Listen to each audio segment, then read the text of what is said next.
دوستو کہتے ہیں نہ کچھ کہانیاں کاغذ پر نہیں بلکہ حالات کی آگ میں خود بخود لکھی جاتی ہیں۔ رشتوں کی تپش اور وقت کی چوٹ جب ملتی ہے تو ایک نیا کردار جنم لیتا ہے۔ ایسا ہی ایک قصہ ہے پنجاب کے ایک چھوٹے سے ضلع کا، جہاں ملک ریاض نام کا ایک بااثر شخص کا سکہ چلتا تھا۔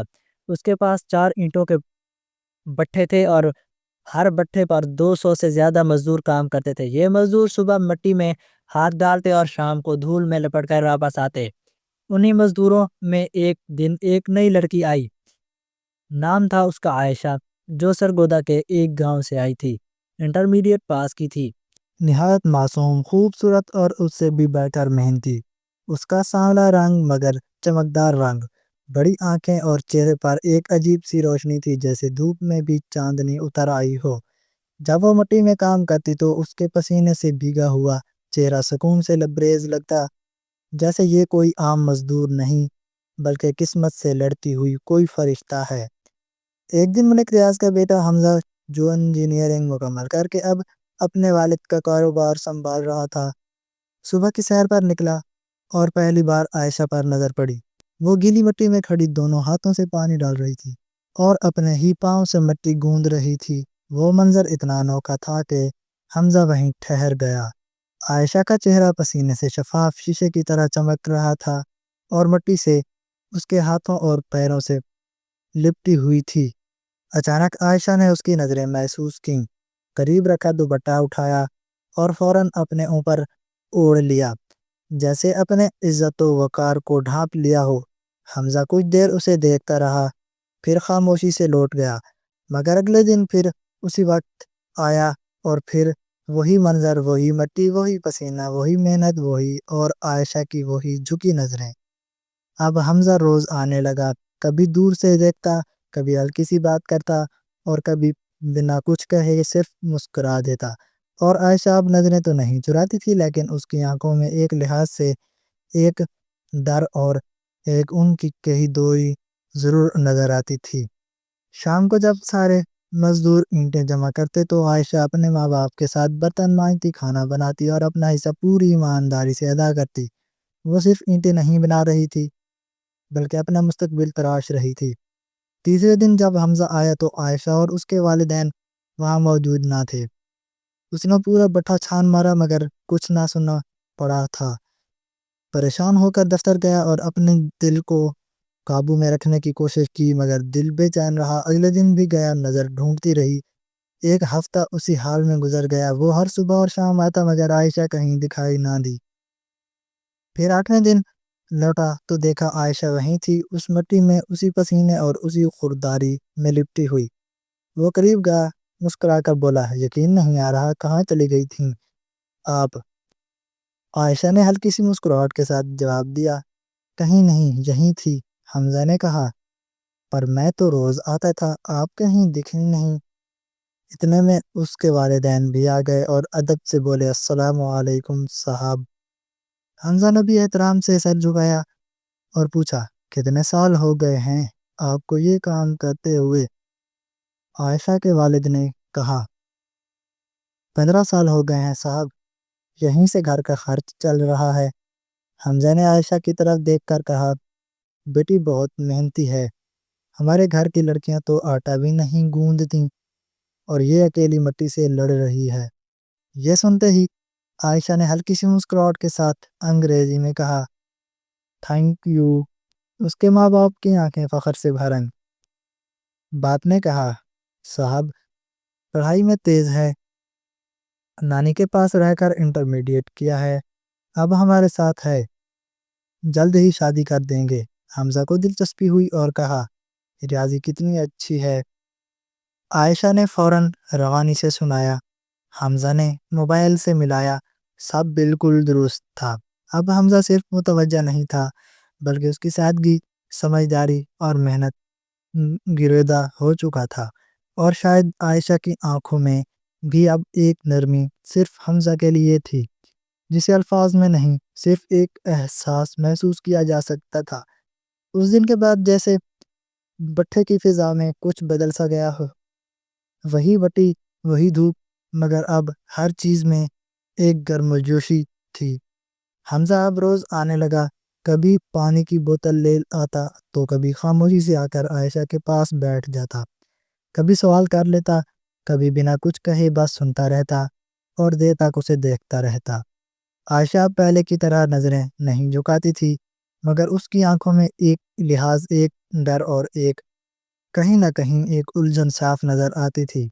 شاید یہ سماج کا ڈر تھا، یا والدین کے بھروسے کو نہ توڑنے کی فکر، یا شاید اپنے دل کی کیفیت کو سمجھنے اور قبول کرنے میں وقت لگ رہا تھا۔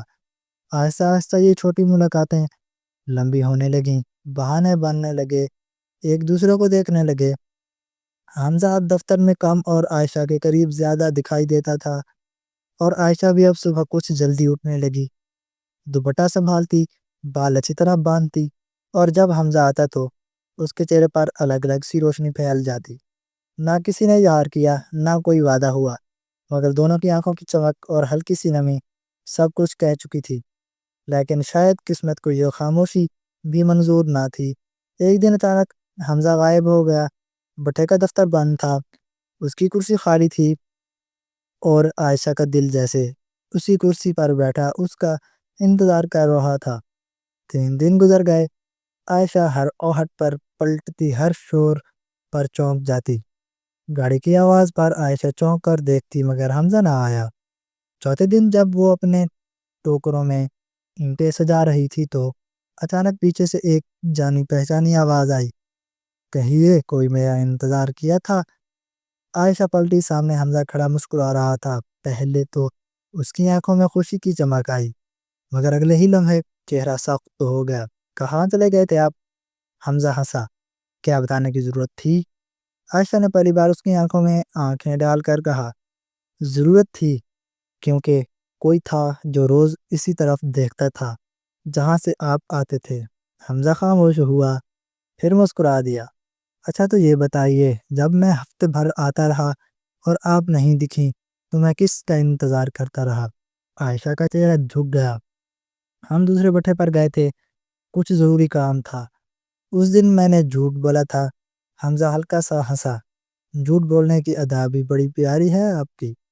کوئی دیر دونوں خاموش رہے، پھر حمزہ نے کہا، میں اپنی بہن سے ملنے گیا تھا، اس کی شادی کے لیے لڑکا دیکھنے۔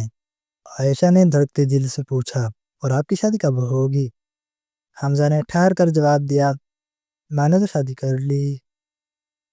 یہ سنتے ہی عائشہ کا رنگ اڑ گیا، ہاتھ مٹی سے ہٹ گئے، وہیں بیٹھ گئی جیسے اندر سے سب کچھ چھن گیا ہو۔ حمزہ نے جھک کر آنکھوں میں دیکھا، کیا ہوا، مذاق تھا یار، شادی نہیں کی؟ عائشہ نے لرزتی آواز میں کہا، آپ میری قسم کھا سکتے ہیں؟ حمزہ نے فوراً اس کا ہاتھ تھاما۔ تیری قسم؟ عائشہ کی آنکھیں بھر آئیں، مگر ہلکی سی مسکراہٹ لوٹ آئی۔ الفاظ لبوں پر نہ تھے، مگر آنکھیں سب کچھ کہہ گئیں۔ اب اعتماد تھا، مٹی میں لپٹا وہ لمحہ زندگی کی سب سے سچی حقیقت بن گیا۔ مگر انہیں کیا خبر تھی کہ ان کا یہ پہلا اظہار کسی آنکھوں میں قید ہو چکا ہے۔ ذرا فاصلے پر کھڑی عائشہ کی ماں سب کچھ دیکھ چکی تھی، اور ان کے چہرے کا سناٹا کسی آنے والے طوفان کی آہٹ جیسا تھا۔ اس رات چولہا نہ جلا، ماں سغرا بی بی خاموش کھاٹ پر بیٹھی رہی، آنکھیں دیوار پر تھیں، مگر سوچیں کہیں اور بھٹک رہی تھیں۔ عائشہ نے بار بار پوچھا، اماں کچھ چاہیے؟ تھک گئی ہو؟ خاموش کیوں ہو؟ مگر سغرا بی بی کی چپ سب کچھ کہہ گئی۔ آخرکار بغیر آنکھوں میں دیکھنے انہوں نے ایک سوال کیا، بتایا عائشہ، وہ لڑکا تجھ سے کیا چاہتا ہے؟ عائشہ کا دل کانپ گیا، جس بات کو وہ زبان سے بھی نہ کہہ پائی تھی ماں کی آنکھوں میں آنے پڑ گیا۔ وہ آہستہ سے بولی، وہ کچھ نہیں مانگتے اماں، بس جب پاس ہوتے ہیں تو لگتا ہے دنیا رک جاتی ہے۔ سغرا بی بی نے گہری سانس لی، رکتی ہے بیٹا، مگر ہمارے لیے نہیں، ہمارے لیے تو دنیا ہمیشہ آگے نکل جاتی ہے۔ عائشہ خاموش رہی، پھر مدھم آواز میں کہا، اماں کیا محبت کرنا گناہ ہے؟ سغرا بی بی کی آنکھیں بھر آئیں، مگر لہجہ مضبوط تھا، نہیں عائشہ، محبت گناہ نہیں، لیکن غریب ہو کر کسی امیر سے محبت کرنا اس سماج میں سب سے بڑا جرم ہے۔ اس رات دونوں نہ سو سکیں، ایک ہی بستر پر دو وجود مگر الگ طوفان کے ساتھ۔ اور اگلی صبح جیسے گاؤں میں بھونچال آ گیا، بٹے کے مالک ریاض نے بلا لیا تھا، عائشہ کے والد کو بھی بلایا گیا، سورا بھی ساتھ تھیں، اور سامنے حمزہ اپنے سارے خاندان کے ساتھ بیٹھا تھا۔ ملک ریاض کی بھاری آواز حویلی کی دیواروں سے ٹکرا رہی تھی۔ تمہاری بیٹی نے ہمارے خاندان کی عزت مٹی میں ملا دی ہے، میرے بیٹے کو اپنی محبت کے جال میں پھنسا لیا ہے۔ عائشہ کے والد کانپتے ہوئے بولے، مالک، ہم غریب ضرور ہیں مگر عزت ہماری بھی ہے، اگر بیٹی سے کوئی بھول ہوئی تو ہمیں معاف کر دیجئے۔ اس سے پہلے کہ کوئی اور کچھ کہتا، حمزہ اٹھ کر کھڑا ہوا۔ عائشہ نے کچھ غلط نہیں کیا، محبت میں نے کی ہے۔ لمحہ بھر کو سناٹا چھا گیا، ملک ریاض کی آنکھیں انگاروں کی طرح جل اٹھیں۔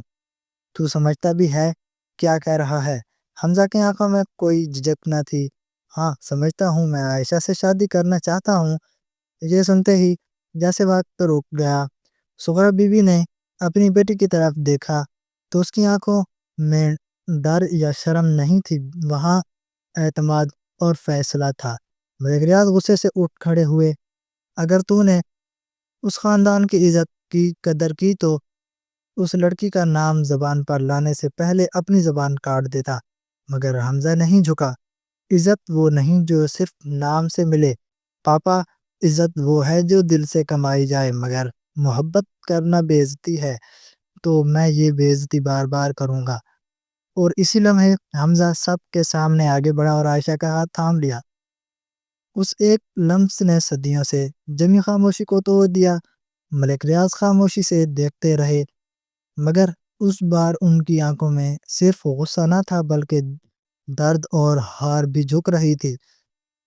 وہ چپ چاپ باہر نکل گئے، اور وہیں کھڑا تھا آج کا سماج، ایک طرف رتبہ، خون اور خاندان، دوسری طرف ایک سچا رشتہ جسے نہ ذات کی پرواہ تھی نہ نام کی۔ گاؤں میں طوفان مچ گیا، ہر چوپال ہر پائے کی دکان پر صرف ایک ہی بات تھی، حمزہ اور عائشہ اور وہ ملک ریاض جن کی داد سے پورا ضلع کانپتا تھا۔ اب انہی پر سوال اٹھنے لگے تھے، یہی بات انہیں اندر تک جلا رہی تھی۔ ایک شام حویلی میں سناٹا تھا، مگر ملک ریاض کے اندر لاوا ابل رہا تھا۔ انہوں نے حمزہ کو بلایا، حمزہ آیا۔ حمزہ کی آنکھوں میں نرمی تھی لیکن کندھے جھکے نہیں تھے۔ وہ جانتا تھا آج کوئی آخری بات ہوگی۔ ریاض ملک کی آواز مدھم مگر تیز تھی، اگر میں کہوں کہ اس لڑکی کو چھوڑ دو تو کیا چھوڑ دو گے؟ حمزہ نے بغیر پلک جھپکائے کہا، آپ کہہ سکتے ہیں ابو، لیکن میں نہیں کر سکتا۔ ریاض ملک کی رنگین تن گئیں، مگر انہوں نے خود پر قابو رکھا، ایک لمبی سانس لی اور کہا، اگر عائشہ اس گھر کی بہو بننا چاہتی ہے تو اسے صرف محبت نہیں بلکہ محنت اور عقل سے یہ ثابت کرنا ہوگا۔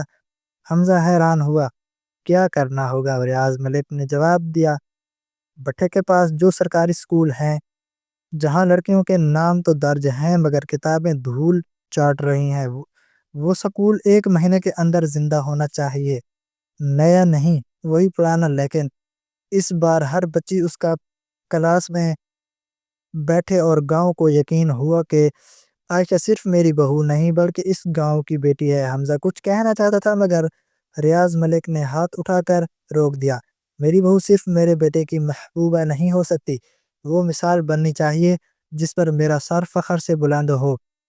حمزہ نے یہ بات عائشہ کو بتائی، باپ کی دی گئی آزمائش جو عزت کی تھی مگر بہت کٹھن۔ چند لمحے عائشہ خاموش رہی، پلکیں جھکی رہیں مگر چہرے پر ہلکی سی مسکراہٹ تھی۔ پھر اس نے سر اٹھایا اور اس کی آنکھوں میں جو چمک تھی وہ ڈر کی نہیں بلکہ تیاری کی تھی، اس امتحان کو پار کرنے کی۔ اس نے حمزہ کی آنکھوں میں دیکھ کر ٹھہر کر مکمل عزم کے ساتھ کہا، اگر تمہیں پانے کے لیے مجھے کسی ٹوٹی سوچ سے لڑنا پڑے، کسی معصوم کی آنکھوں میں خواب بونے پڑیں یا پورے گاؤں کو نئی سمت دینی پڑی تو میں یہ سب کروں گی، کیونکہ یہ صرف محبت کی نہیں بلکہ میری پہچان کی لڑائی ہے۔ اس رات وہ بہت دیر تک جاگتی رہی مگر صبح ہوتے ہی اس نے اپنے قدموں میں چپل نہیں بلکہ گاؤں بھر کی باتیں باندھ لیں۔ کبھی لوگ ہنستے، کبھی پنچایت ٹالتے تھی، کبھی استاد تانے مارتے، مگر وہ رکی نہیں۔ ہر آنگن گھٹی ہر مال سے ملی، وہ پڑھانے نہیں آئی تھی، وہ آئی تھی بچیوں کے خوابوں کو آواز دینے۔ آہستہ آہستہ گاؤں کی تصویر بدلنے لگی۔ اسکول کی دیواریں پھر سے رنگین ہو گئیں، ننے ہاتھوں میں سلیٹیں آئیں، آنکھوں میں چمک اور اعتماد اترنے لگا۔ 30 دن بعد اسکول کے صحن میں بچیاں ایک ڈرامہ کر رہی تھیں، جس میں وہ زور زور سے کہہ رہی تھیں، بیٹی بوجھ نہیں مستقبل ہے۔ اور پیچھے کھڑا وہ شخص جو کبھی اس تبدیلی کے خلاف تھا، اس کی آنکھیں نام تھیں، گلا روندا ہوا تھا اور سینہ فخر سے بھرا ہوا تھا۔ وہ آگے بڑھا، سٹیج قریب پہنچا اور سب کے سامنے بولا، جس نے اس گاؤں کی بیٹیوں کو بولنا سکھایا وہ صرف اس گھر کی بہو نکلی بلکہ اس گاؤں کی شیرنی ہے۔ اس لمحے عائشہ کا ہاتھ سب کے سامنے تھاما گیا، مگر اس دن اس کی آنکھوں میں صرف محبت نہیں تھی، وہ حق تھا۔ وہ اس نے مانگا نہیں بلکہ کمایا تھا۔ اب شادی طے ہو چکی تھی، گاؤں میں ڈھول کی تھاپ تھی، رسوئی میں مٹھائیوں کی خوشبو تھی اور ہر زبان پر صرف ایک ہی چرچا تھا۔ لیکن اسی وقت حویلی کے سب سے اونچے کمرے میں وہ شخص بیٹھا تھا جس کے خوابوں میں بہو کی جو تصویر تھی وہ کسی شہر کی پڑھی لکھی شہزادی جیسی تھی، مگر اب جو لڑکی اس گھر میں آنے والی تھی اس نے پورے گاؤں کو محنت، یقین اور تبدیلی سے سنوارا تھا۔ شادی کی ہر رات جب عائشہ سرخ جوڑے میں حویلی میں داخل ہوتی تو سب کی نظریں بس اسی پر ٹک گئیں۔ آج کسی نے نہیں کہا کہ وہ مزدور کی بیٹی ہے، آج اس کی چال میں ٹھہراؤ تھا، ماتھے پر روشنی اور آنکھوں میں وہ چمک جو کسی ریاست کی راجکمار تھی ہوتی ہے۔ ریاض ملک آگے آئے، اس کے سر پر ہاتھ رکھا اور کہا، بیٹی نہیں ہو لیکن آج سے بیٹی سے بڑھ کر ہو۔ ان کی آنکھوں سے آنسو بہے، مگر وہ آنسو ہار کے نہیں تھے بلکہ اس سفر کی جیت کے تھے جو اس نے اکیلے طے کیا تھا۔ کچھ سال گزر گئے، دونوں نے مل کر گاؤں میں ایک اور سکول بنایا جہاں غریب بچیوں کو پڑھایا جانے لگا۔ ہر صبح وہ خود بچیوں کو پڑھانے جاتی اور جب کوئی بچی ڈرتے ہوئے کہتی، میڈم جی میں مزدور کی بیٹی ہوں، تو وہ مسکرا کر جواب دیتی، میں بھی تھی اور دیکھو آج میں تمہیں پڑھا رہی ہوں۔ آج اگر کوئی گاؤں کے پرانے بٹھے کے پاس سے گزرتا ہے تو وہاں ایک بورڈ جگمگاتا ہے جس پر لکھا ہے خواتین سکول، اور لوگ رو کر کہتے ہیں، یہ وہی لڑکی ہے جو کبھی اینٹیں بناتی تھی، اب اینٹوں کا مستقبل بناتی ہے۔